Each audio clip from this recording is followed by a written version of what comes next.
Assalamu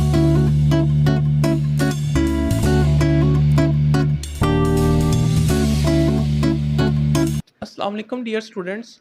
Hope you are doing well. Welcome to my YouTube channel, The Expert Mathematician. I am your teacher Fazan Ahmed. Today we will discuss about the determinant of a square matrices. So let's start. देखिए जनाब, यहाँ पर determinant जो है वो उस matrix का लिया जाता है जिसका आपके पास ऑर्डर सेम होता है, यानी जिसकी रोज एंड कॉलम्स इक्वल होती हैं, और उस मैट्रिक्स को स्क्वायर मैट्रिक्स कहा जाता है। इसके बारे में हम पीछे जो टाइप्स में डिस्कस करके आए उसकी वीडियो जो है अगर आपने नहीं देखी तो उस ऊपर आपको लिंक जो है वो शो हो रहा होगा, आप जाकर देख सकते हैं। ठीक है, अब इस डिटर्मिनेंट में हमारे पास बहुत सी कंडीशंस आ जाती हैं। हमने बात की कि जिनका ऑर्डर सेम होगा वो उनका डिटर्मिनेंट लिया जाएगा। अब यहाँ पर जो है वो 2/2, 3/3 and 4/4 so on up to n/n conditions भी आ जाती हैं। ठीक है, हम बारी बारी सबको डिस्कस करेंगे। फर्स्ट ऑफ ऑल जो है वो 1/1 के हवाले से अगर देखें तो 1/1 का तो डिटर्मिनेंट जो होगा वही होगा जो मैट्रिक्स की एंट्री होगी। ठीक है, इसी तरह 2/2 का अगर देखें तो जनाब आपके पास जो है 2/2 के हवाले से जो है वो सोल्यूशन जो यहाँ पर दिया गया है, जनरल सोल्यूशन ABCD एक जनरल मैट्रिक्स है, उसका सोल्यूशन ये है कि जनाब आपने क्या करना है, आपने जो है वो प्राइमरी डायगोनल्स को पहले मल्टीप्लाई करना है, फिर माइनस का साइन है। ठीक है, फिर सेकेंडरी डायगोनल जो है वो आपने मल्टीप्लाई करना है, तो एक जो है वो उसका सोल्यूशन जो है आ जाएगा, एक जनरल फार्मूला बन जाएगा। अब यहाँ पर देखिए न्यूमेरिकल वैल्यू के हवाले से तो पहले आपने सेकेंडरी प्राइमरी डायगोनल्स को मल्टीप्लाई किया है, 6 को 1 के साथ और 4 को 5 के साथ मल्टीप्लाई किया है, तो आपका आंसर जो है वो क्या आया है, -14। ठीक है, अब -14 से मुझे ये अंदाज़ा होता है, हमें ये अंदाज़ा होता है कि जो आंसर आया है वो एक रियल वैल्यू है, वो रियल नंबर को बिलोंग करता है। ठीक है, डिटर्मिनेंट को मॉड भी कहा जाता है, डिटर्मिनेंट को मैग्नीट्यूड ऑफ अ मैट्रिक्स भी कहा जाता है। ठीक है, determinant basically a magnitude of a matrix, determinant जो है वो मैग्नीट्यूड है मैट्रिक्स की। Magnitude is always a scalar number. ठीक है, स्केलर नंबर कैसे है कि अगर आप वेक्टर के हवाले से देखें तो वेक्टर में डायरेक्शन होती है और मैग्नीट्यूड होती है। जो मैग्नीट्यूड है वो एक स्केलर नंबर होती है वेक्टर में, तो इधर भी जो है मैग्नीट्यूड जो है हमेशा एक स्केलर नंबर होती है। ठीक है, so the determinant is a real valued function. Determinant एक रियल वैल्यूड फंक्शन कैसे है कि अगर आप डिटर्मिनेंट की इंट्रीज के हवाले से बात करें तो वो भी एक रियल नंबर है, रियल नंबर को बिलोंग करती हैं। ठीक है, वो इसकी डोमेन कहलाती हैं। ठीक है, इसी तरह उसका जो आंसर है यानी -14 जो है वो एक उसकी डिटर्मिनेंट की रेंज है। तो डिटर्मिनेंट जो है वो रियल वैल्यूड फंक्शन है, एक फंक्शन भी है, रियल वैल्यूड फंक्शन है, क्योंकि इनके अंदर जो है वो तमाम जो है वो रियल नंबर आते हैं। आगे देखिए जनाब, आपके पास जो है वो यूजेस ऑफ डिटर्मिनेंट है। हम मैथ्स के अंदर जो है वो डिटर्मिनेंट को कहाँ यूज़ करते हैं। बेसिकली यहाँ पर लीनियर इक्वेशंस को सॉल्व करने के लिए डिटर्मिनेंट को हम यूज़ करते हैं। इन लीनियर इक्वेशंस का सोल्यूशन जो है वो हम बेसिकली अलजेब्रा के थ्रू भी निकाल सकते हैं कि हम दोनों इक्वेशंस को ऐड अप या माइनस करके हम स्प्लिट अप करके इनके आंसर x1 और x2 के आंसर निकाल सकते हैं। अब यहाँ पर हम डिटर्मिनेंट के हवाले से डिस्कस कर रहे हैं, तो डिटर्मिनेंट मेथड से देखते हैं कि इनको कैसे सॉल्व किया जाता है। इस मेथड को हम क्रैमर रूल भी कहते हैं। अब यहाँ पर अगर आप देखें तो दो इक्वेशन दी गई हैं जिनके कोफिशिएंट हैं a11 a12 a21 a22। ठीक है, आपने क्या करना है, इन कोफिशिएंट्स को एक मैट्रिक्स में स्प्लिट अप कर देना।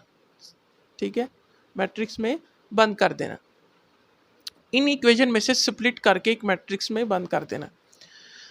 क्योंकि यहाँ पर दो कोफिशिएंट थे, दो वेरिएबल थे, तो यहाँ पर जो है मैट्रिक्स बनेगा वो 2/2 मैट्रिक्स बनेगा। ठीक है, अब यहाँ पर देखें इनके फार्मूला है x1 और x2 को निकालने का। वो कैसे है कि a(x1) का मोड लिया जाए डिवाइडेड बाय a मोड हम पीछे देख के आए कि a मोड कैसे निकालना है 2/2 मैट्रिक्स का। ठीक है, इसी तरह x2 के हवाले से ax2 का mode divided by a mode.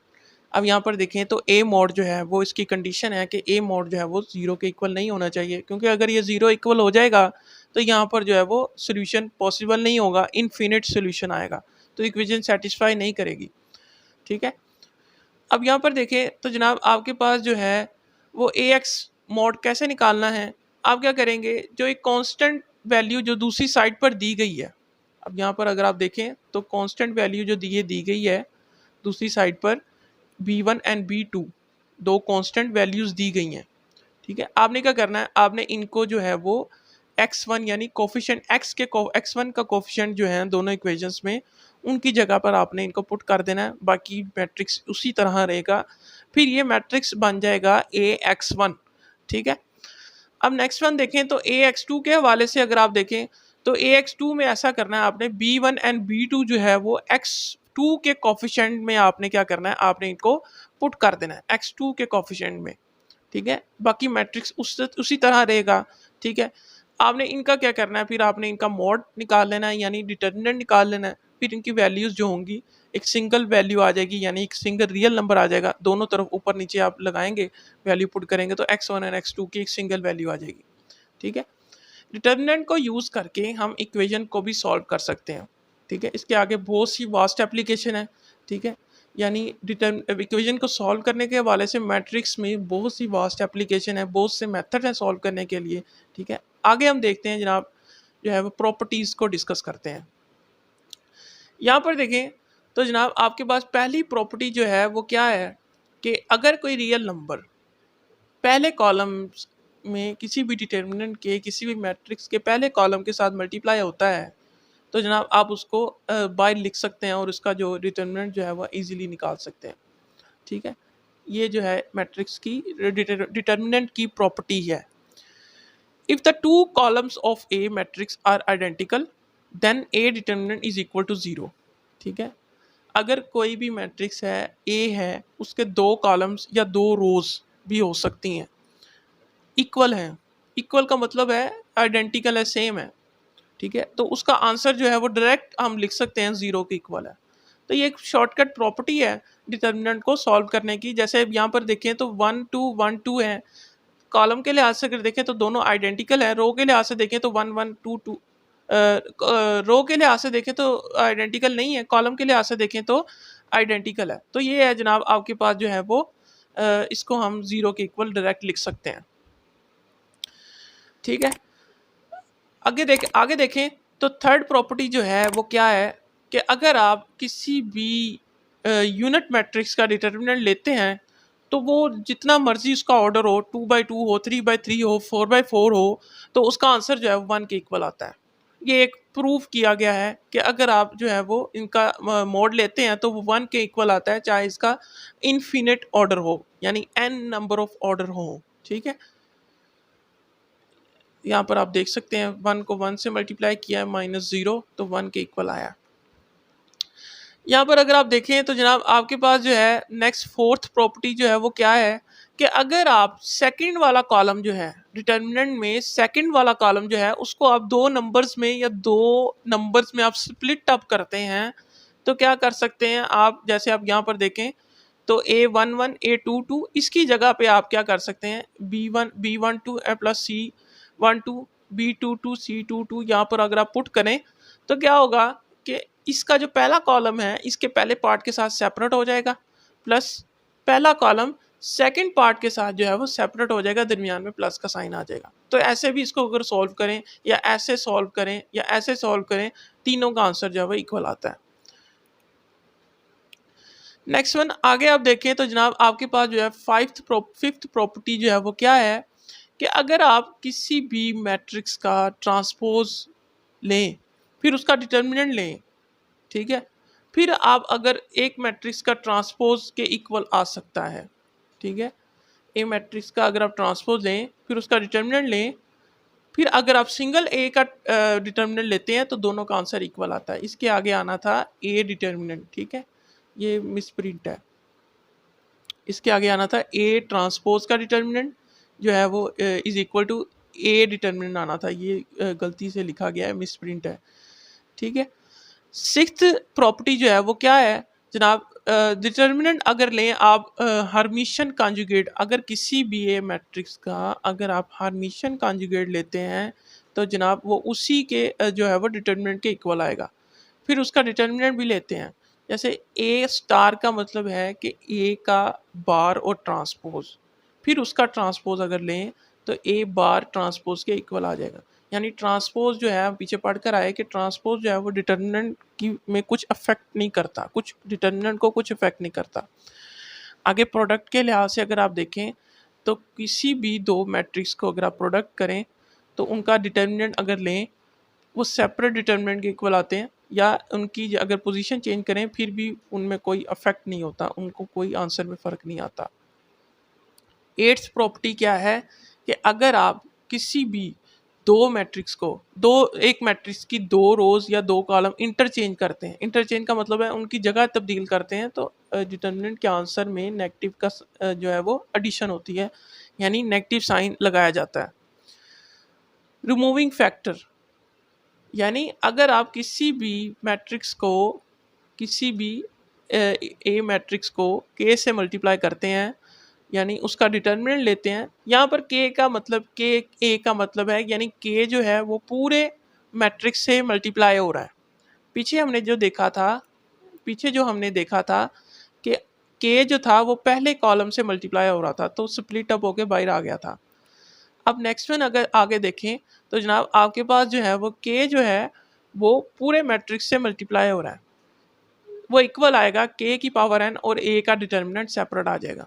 अब यहाँ पर एन क्या है, एन वो है कि ए का ऑर्डर, ए मैट्रिक्स का एन जो है वो ऑर्डर है, ठीक है, ए का ऑर्डर है, एन जो है वो ए का ए मैट्रिक्स का ऑर्डर है। यानी जो अगर 2/2 का मैट्रिक्स है ए जो है वो, उसकी पावर के की पावर आ जाएगी 2, सिंपली 2 आ जाएगी, ठीक है। जैसे एग्जांपल में अगर आप देखें तो एमसीक्यूज के हवाले से क्वेश्चन आ सकता है कि if the determinant of A is equal to 5 of order 3, यानी ए डिटर्मिनेंट जो है वो इक्वल टू 5 है और जो ए का ऑर्डर है मैट्रिक्स का वो 3 है, ठीक है। इसी तरह अगर डिटर्मिनेंट ऑफ 2a, यानी कोई 2 जो है वो एक रियल नंबर है, ए से मल्टीप्लाई करे तो उसका आंसर क्या होगा, हम इस प्रॉपर्टी को यूज़ करके इसका सोल्यूशन निकाल सकते हैं। Determinant of 2a is equal to 2 बाहर आ जाएगा, ठीक है, 2 की पावर n आ जाएगी into D A, determinant of A. अब n जो है वो यहाँ पर हमें पता लग गया कि 3 है, इसकी जो है वो 2 की पावर 3 आ जाएगी। डिटर्मिनेंट ऑफ ए जो है वो 5 है, ठीक है, 2 की पावर 3 8 मल्टीप्लाई 5 40। इस तरह हम इनके सोल्यूशन निकाल सकते हैं। अगर आपको एमसीक्यूज के हवाले से जो है अगर इस तरह के सवाल आते हैं तो हम इसको प्रॉपर्टी से सॉल्व कर सकते हैं। नेक्स्ट वन आगे देखें तो हमने पहले जो बात की थी 2/2 ऑर्डर की डिटर्मिनेंट को निकालने की। अब हम जो nth ऑर्डर के लिहाज से अगर आप देखें तो डिटर्मिनेंट को कैसे सॉल्व करना है। nth order determinant is an expression that is always associated with n/n matrix, यानी nth ऑर्डर डिटर्मिनेंट जो है वो n/n मैट्रिक्स का ही डिटर्मिनेंट होता है। Note this will be a square matrix, यानी एक स्क्वायर मैट्रिक्स होगा जिसका ऑर्डर सेम होगा, ठीक है। This is from our knowledge of determinant of order 2, and we define the determinant of order 3. Use this definition of determinant of order 3 and describe the determinant of order 4. यानी 2 का order हमें पता लग गया, 2 जो डिटर्मिनेंट है 2 order का, उसका हमें पता लग गया कि डिटर्मिनेंट कैसे सॉल्व करना है। अब आगे 3 के हवाले से देखेंगे कि 3 डिटर्मिनेंट यानी 3 ऑर्डर अगर आ जाए, 3/3 का मैट्रिक्स आ जाए तो उसका डिटर्मिनेंट हम कैसे सॉल्व करेंगे। और उसी डेफिनेशन के हवाले से हम 4/4 का भी देखेंगे कि 4/4 को हम कैसे सॉल्व करते हैं। अब जनरल मैट्रिक्स अगर आप देखें तो 3/3 के हवाले से यहाँ पर मैट्रिक्स लिखा गया है। अच्छा, यहाँ पर A11 का क्या मतलब है ये मैं आपको बताता हूँ कि A11 क्या होता है। पहले 1 का मतलब है उसकी रो, पहली रो है ये, ठीक है। दूसरे 1 का मतलब है दूसरी पोजीशन का, दूसरे नंबर का क्या मतलब है कि पहला कॉलम है, ठीक है। यहाँ पर अगर आप देखें, क्योंकि ए छोटा ए क्यों लिखा गया है, क्योंकि इस मैट्रिक्स का इससे बार बार हम कहते हैं ए कैपिटल इज इक्वल टू, ठीक है, तो इस वजह से ए लिखा गया छोटा। अगर यहाँ पर अगर हम बात करें कि बी इज इक्वल टू, तो यहाँ पर छोटा बी आएगा, स्मॉल बी, ठीक है। यहाँ पर अगर आप देखें तो पहली रो है, दूसरा कॉलम है, पहली रो तीसरा कॉलम, इस लिहाज से दूसरी रो पहला कॉलम, दूसरी रो दूसरा कॉलम, इस लिहाज से इसको अरेंज किया गया, ठीक है। आप डिटर्मिनेंट इसका कैसे निकालते हैं 3/3 का, उसको यहाँ पर हम देखते हैं। कि अगर आप जो है वो पहली इसका देख रहे हैं, 3 को हम एक्सपेंड करेंगे, पहली रो को ही एक्सपेंड करेंगे, दूसरी पर जाएंगे नहीं। क्या करेंगे जनाब, हम इस रो को जो पहला एलिमेंट लिखेंगे, ठीक है, A11, ठीक है, फिर इस रो को छोड़ेंगे, इस कॉलम को छोड़ेंगे, सॉरी इस रो को छोड़ेंगे, इस कॉलम को छोड़ेंगे, जो मैट्रिक्स बचेगा उसका हम यानी उसको एक डिटरमिनेंट उसका निकाल लेंगे। सेकंड वाला जो है वो नोट करें, जो जो पहला जो साइन आएगा पॉजिटिव आएगा, दूसरा जो आएगा वो नेगेटिव आएगा, हमेशा ये ध्यान में रखें आप। जो सेकंड वाला है -A12, फिर हम क्या करेंगे, ये कॉलम छोड़ेंगे पहला, फिर हम जो है पहली रो छोड़ेंगे, तो ये जो बचेगा मैट्रिक्स ये वाला, वो आपका डिटरमिनेंट में इनक्लोज होगा। प्लस इसी तरह जो माइनस के बाद फिर प्लस आएगा, इसी तरह जो थर्ड वाला जो है वो A13, फिर हम ये कॉलम छोड़ेंगे, ये रो छोड़ेंगे, फिर ये जो मैट्रिक्स बचेगा ये जो है डिटरमिनेंट में इनक्लोज हो जाएगा। इसी तरह करके हम इनका आंसर निकाल सकते हैं। अगर 4/4 के लिहाज से अगर आप देखें तो यहाँ पर जो अगला आएगा, इसी तरह करते करते जो है वो n ऑर्डर तक हम जा सकते हैं। तो n ऑर्डर का डिटरमिनेंट भी हम ऐसे ही निकाल सकते हैं। अब नेक्स्ट स्लाइड पर मूव करते हैं। एग्जाम्पल ऑफ 3/3 ऑर्डर मैट्रिक्स, यानी 3/3 ऑर्डर का मैट्रिक्स दिया गया है, उसका हम डिटरमिनेंट निकाल के देखते हैं, जो हम पीछे देख कर आए कि कैसे निकालना है। यहाँ पर देखें तो 4 1 2 3 2 5 1 2 3, ये 3/3 का ऑर्डर है। यहाँ पर देखें तो जनाब आपके पास जो है, हमने देखा था कि पहला एलिमेंट लिखेंगे तो उसकी पहला कॉलम और पहली रो छोड़ेंगे, जो मैट्रिक्स आएगा उसको हम जो है वो डिटर्मिनेंट में इनक्लोज कर देंगे। फिर माइनस का साइन आएगा 1, फिर ये वाला रो छोड़ेंगे, ये कॉलम छोड़ेंगे, जो एलिमेंट बचेंगे उनको हम डिटर्मिनेंट में इनक्लोज कर देंगे। इसी तरह हम आगे +2 के हवाले से अगर देखें तो कॉलम और रो छोड़ेंगे तो जनाब आपके पास जो है वो डिटर्मिनेंट में हम इसको इनक्लोज कर देंगे। फिर बारी बारी हम इनका डिटर्मिनेंट सॉल्व करते हैं। 4 2 3 are 6 -10, 6 -10 -1, 3 3 are 9 और -5, ठीक है, +2 2 3 are 6 एंड 2 1 are 2, ठीक है, 6 -2। इसको सॉल्व करेंगे जब तो जनाब आपके पास जो है वो -12 आंसर आता है। तो 3/3 के वाले से भी हमें कंफर्मेशन हो गई कि डिटर्मिनेंट जो है वो 3/3 का हम कैसे निकालेंगे। इसी तरह 4/4 का आप निकाल सकते हैं। नेक्स्ट वन, आगे स्लाइड पर मूव करते हैं। तो जनाब आपके पास जो है एक सारस रूल दिया गया है टू कैलकुलेट द डिटर्मिनेंट। अब ये जो है एक शॉर्टकट मेथड है डिटर्मिनेंट को सॉल्व करने का, ठीक है। आपको एमसीक्यूज के हवाले से अगर आ जाता है तो आप क्या करते हैं, जो इस रूल को अप्लाई करते हैं, फिर आप जो है आंसर जो है वो इजीली निकाल सकते हैं। क्योंकि ये जो ई कैट के टेस्ट होते हैं इनमें जो है वो बहुत शॉर्ट टाइम होता है, तो हम जो है वो शॉर्टकट टेक्निक जो है वो अप्लाई करते हैं डिटर्मिनेंट के ऊपर। अब ये जो सारस रूल है ये जो है वो थर्ड ऑर्डर पर यानी अप्लाई होगा टू सेकंड पर या थर्ड पर। सेकंड तो इजी है निकालना, थर्ड जो है वो थोड़ा सा मुश्किल है अगर हम उसको पूरा सोल्यूशन करते हैं, लेकिन वो भी आसान है, लेकिन थोड़ा सा टाइम कंज्यूमिंग है। थर्ड ऑर्डर पर जो है वो सारस रूल अप्लाई हो सकता है वो डिटर्मिनेंट यानी वो मैट्रिक्स जिसका ऑर्डर 4 या 4 से बड़ा है। यानी यहाँ पर अगर आप देखें तो n greater than equal to 4, n जो है वो ऑर्डर है, अगर इसका 4 या 4 से बड़ा है तो उस पर ये रूल अप्लाई नहीं होगा, ये रूल उस पर अप्लाई होगा third order of determinant, third order of matrix पर, ठीक है। यहाँ पर देखें तो पीछे वाला ही क्वेश्चन है उसको हम इस मेथड से सॉल्व करके देखते हैं। हम एक ही क्वेश्चन को लेकर चलेंगे क्योंकि हमें अंदाज़ा होगा कि इसी क्वेश्चन को हम कितने मेथड से सॉल्व कर सकते हैं।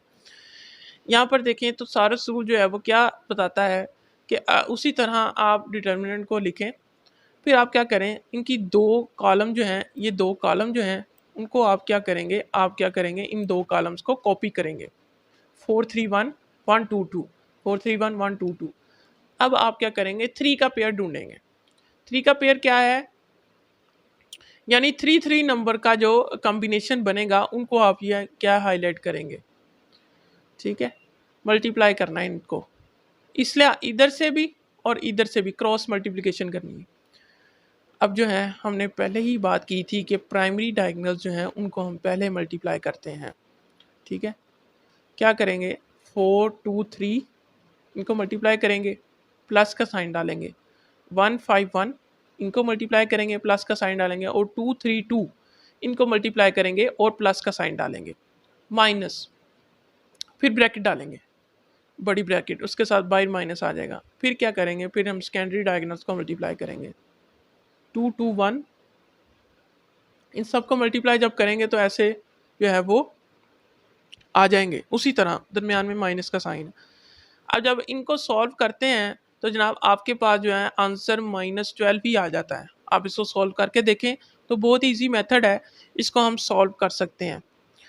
शॉर्टकट टेक्निक है, सारस रूल है, ये थर्ड ऑर्डर पे अप्लाई होता है। अब नेक्स्ट वन आगे देखें तो जनाब आपके पास जो है थर्ड मेथड हम पढ़ रहे हैं डिटर्मिनेंट को सॉल्व करने का, cofactor method to find the determinant of order 3/3। ठीक है, कोफैक्टर मेथड क्या है? कोफैक्टर मेथड देखने से पहले आपको ये दो डेफिनेशन जो हैं वो क्लियर करनी होंगी। दो टर्म्स जो यहाँ पर आई हैं, माइनर और कोफैक्टर, इसको आपको थोड़ा सा समझना होगा, फिर आपको कोफैक्टर मेथड समझ आएगा। यहाँ पर देखें तो जनाब आपके पास जो है एक मैट्रिक्स है, उसका माइनर कैसे निकाला जा सकता है?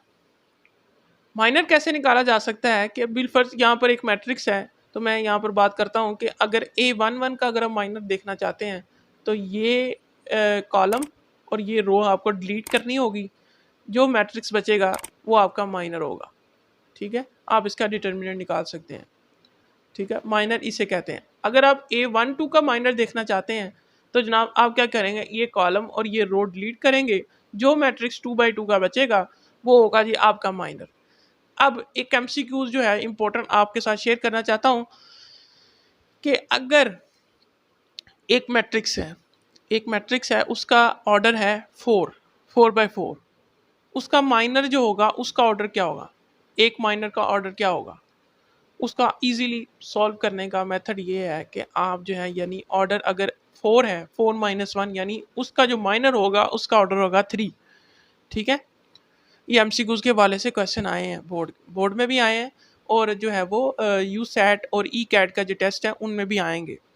ठीक है, यहाँ पर अगर आप देखें तो माइनर के हवाले से अगर यहाँ पर हम देख रहे थे कि a matrix is a square of order n, the matrix obtain from A by deleting the ith row. I को क्या कहते हैं? आई को रो कहते हैं, जो पहला होता है उसको रो कहते हैं, और दूसरा जो होता है उसको कॉलम कहते हैं। jth column is again a matrix Mij of order n-1, यानी अगर मैट्रिक्स का ऑर्डर 4 था तो उसके माइनर का ऑर्डर होगा 3। Mij is called the ijth minor of A। अगर M12 निकालना चाहते हैं, अगर आप M12, तो M12 आपका ये होगा। ठीक है, सही है। अब कोफैक्टर देखें तो जनाब आपके पास कोफैक्टर क्या है कि अगर आप Aij यानी कोफैक्टर मैट्रिक्स एक जनरल लिखा हुआ है कि अगर आप Aij निकालना चाहते हैं तो -1 की पावर i + j, और डिटर्मिनेंट जो है वो उसी यानी इसी लिहाज से हम उसका माइनर का डिटर्मिनेंट लेंगे तो कोफैक्टर आ जाएगा।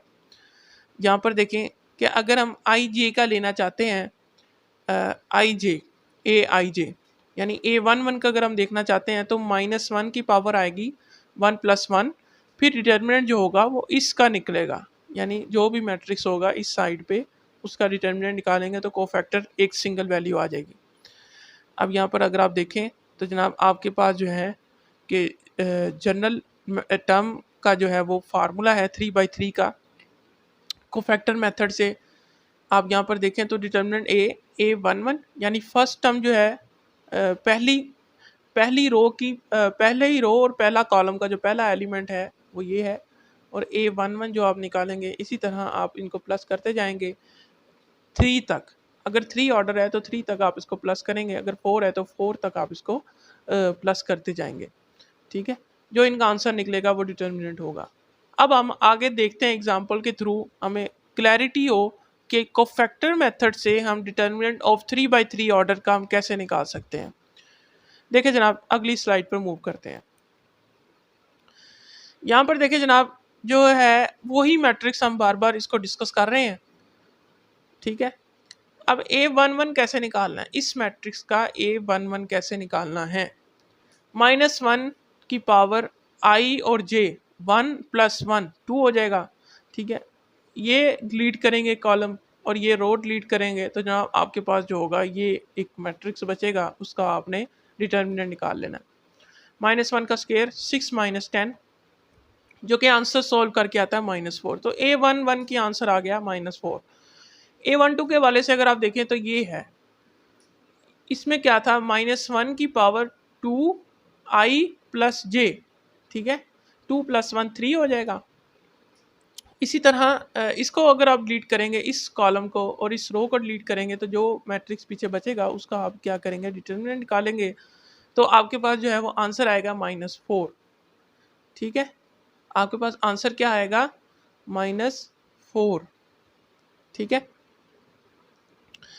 अब यहाँ पर देखें तो जनाब आपके पास जो है वो यहाँ पर A13 यानी तीसरी कॉलम का देखते हैं। तीसरी कॉलम और पहला रो जो है उसमें क्या होगा, 3 + 1 -1 की पावर, और उसके अगेंस्ट अगर आप ये जो है वो कॉलम डिलीट करते हैं और रो डिलीट करते हैं, ये पहली, तो ये जो होगा ये बचेगा एक मैट्रिक्स, उसका आप क्या करेंगे, डिटर्मिनेंट निकालेंगे और उसके साथ मल्टीप्लाई कर देंगे, जो आंसर आएगा 4 आएगा।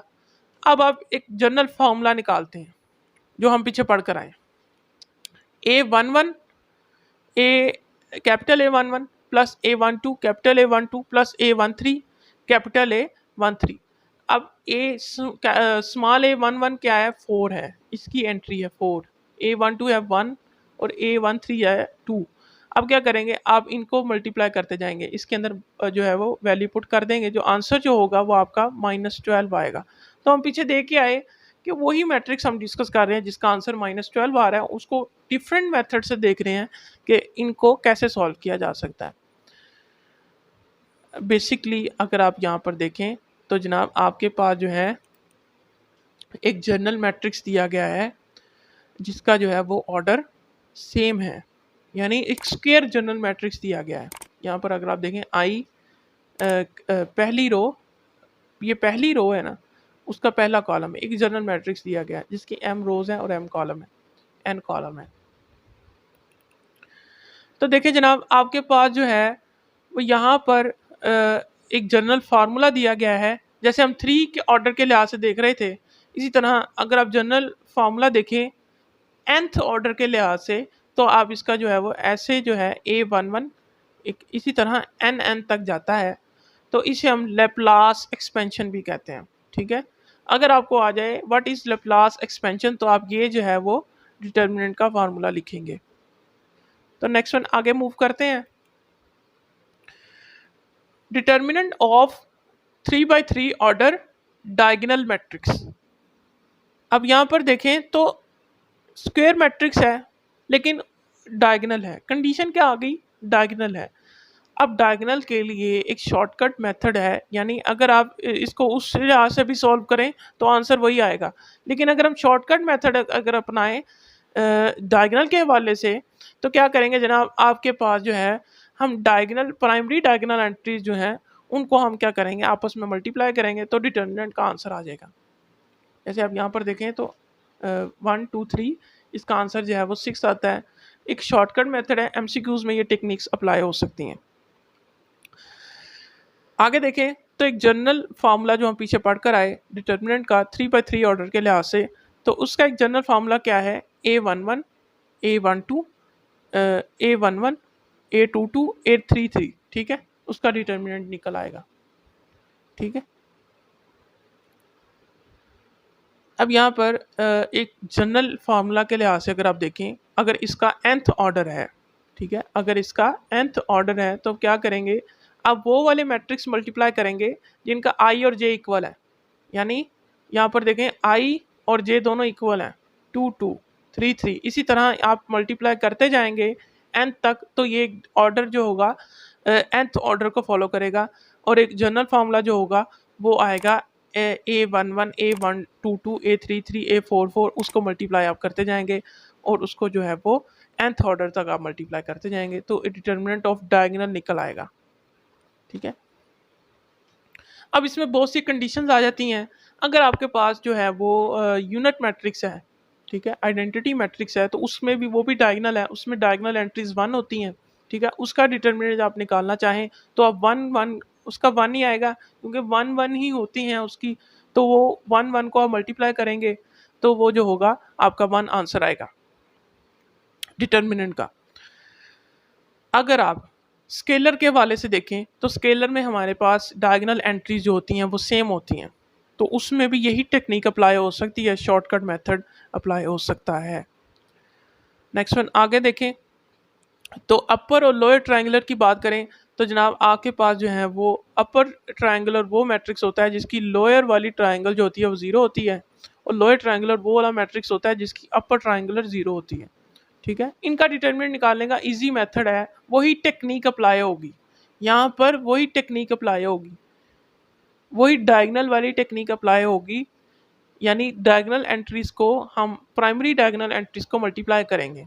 ठीक है, 2 3 1, ठीक है, 6 आंसर आएगा। इसी तरह 2 3 1 वही मैट्रिक्स है, उसकी लोअर वाली एंट्रीज जो हैं, लोअर वाली ट्रायंगुलर है वो 0, उसे अपर ट्रायंगुलर है तो उसकी जो होगी इसी तरह मल्टीप्लाई होगा। तो ये थी शॉर्टकट टेक्निक्स डिटर्मिनेंट को सॉल्व करने के लिए। अगर आपको हमारी वीडियो अच्छी लगी हो तो लाइक करें, कमेंट करें, शेयर करें और हमारे चैनल द एक्सपर्ट मैथमेटिशियन को सब्सक्राइब करें और बेल आइकन पर ज़रूर क्लिक करें ताकि आपको हमारी लेटेस्ट अपडेट और वीडियोस मिलती रहें। अगर आपको मैथ से रिलेटेड, फिज़िक्स से रिलेटेड कोई भी डाउट है, आप किसी भी क्लास के स्टूडेंट्स हैं, आप हमारा व्हाट्सएप ग्रुप ज्वाइन कर सकते हैं, फेसबुक ग्रुप ज्वाइन कर सकते हैं जिनके लिंक डिस्क्रिप्शंस में दिए गए हैं, और हमें इंस्टाग्राम पर फॉलो कर सकते हैं और हमसे कांटेक्ट कर सकते हैं। अभी तक के लिए इतना ही, मुझे इजाज़त दें। अल्लाह हाफिज़।